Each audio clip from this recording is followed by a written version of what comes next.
Brod se kreće iz Splitske rive, odlazi dragi moj. On je novinar i pisac opće prakse. Životne tegobe rješava humorom, a filozofiju grintanja ima u malom prstu. U posljednje vrijeme kaže loše spava, a baš me zanima zašto.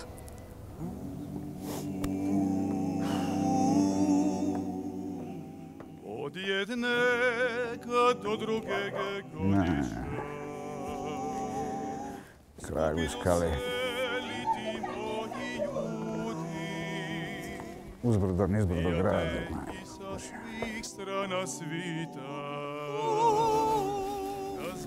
A šta? Zabrinul si skroz. Je to pitanje ili provokacija? A misliš, šta je moglo poći Aj s menom, aj s menom, aj. A šta je bilo tamo? Nije što je bilo, nego šta će biti. Pa ili može biti ono najgore, jel najgore? Može. Puno gore nego što misliš. Misli, je li stvarno dalmatinska obitelj na samrti? Čuj, ne bi ti ja širiti paniku, ali plašim se najgore. U Dalmaciji stvari su malo složenije. Naime, osim muža, žene, dvoje dice, tu su obavezno punac, punica, svekar, svekrva, jetrva, zaova, pašanac, šurjak. Sad, zašto se mi držimo skupa? Nama je naprosto zima. Mi doduše nemamo oštru klimu kao recimo Sverdlovski ili Murmansk, ali negdje u siječnju, veljači stvarno je pasje zima. I za razliku od vas Zagrebčana koji imate šta drva, šta plin, sva blaga Božja na koja se možete grijati, mi poznato je ne grijemo se jer u nas je klima savršena. I zato smo mi na okupu, zato postoji neviđena sloga. Pazi, Zagrebčani se grije na struju, na plin, na drva, a Splićani se grije na punicu. Vrijedi obrat, naravno. Složenost te problematike ja ti najlakše mogu predočiti preko jednog razmjerno trivialnog problema. Naime, recimo kad prosječni Zagrebčan ide u zahod, on to ide bez previše razmišljanja, zapravo impulsivno.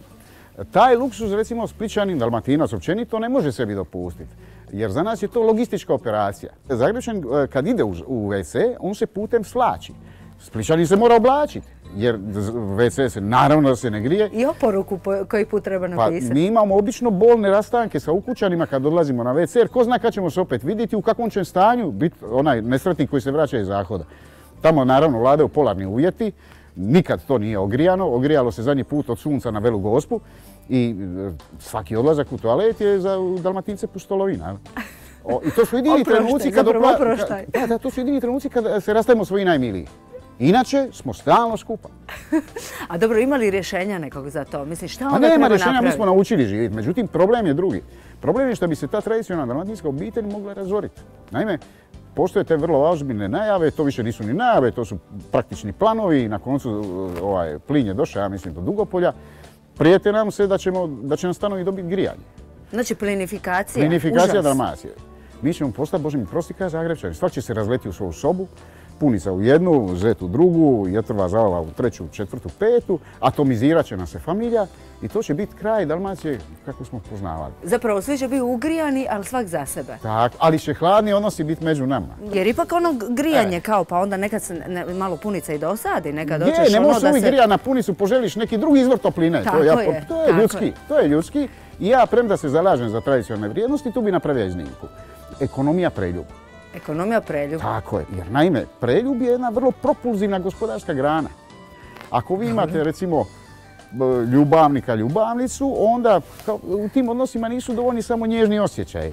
Valja koji put kupiti bokum parfemića, odvesti na večeru, koje noćenje u kakvom pristojnom hotelu.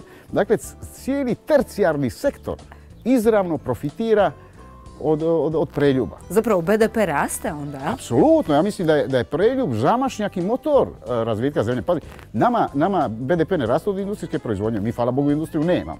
Jedino ona raste od potrošnje. A kućeš boljeg impulsa i poticaja potrošnji nego li što je preljub. Jer zapravo razumljivo je, mislim, neće muž ženi kupiti sad neki skupi poklon, ali kad je u pitanju ljubavnica, onda će ipak malo više izvaditi šoldi. Tu se uvati za takurin, tu se ne štedi se. I sad država da je pametna, ona bi to trebala ohrabrivati, a postoji još jedan razlog, demografski. Da, više dice, više neka djece, Doduše, imat ćemo mali problem, ta djeca većinski budu nepriznata, utjeruju se očinstva i majčinstva, ali nemojmo se tičari. Bitno je da odjekuje dječji smih, da dice ima, a sad je djeca zakonita, nezakonita, Bože moj, mislim. Pa dobro, šta je onda za tebe idealna dalmatinska obitelj? To ti neću reći, nego ti moram pokazati. Dođi, pomalo Više može žena smista nego đava iza trka. Čekaj, Ma, bravo. Bravo. Osti, dobro je. Pomalo. Ajmo naprijed. Hajde vidimo. S tobom proći mare. Ima eto raskalašenih naroda koji pate od neiskorjenjiva genitalnog svrbeža.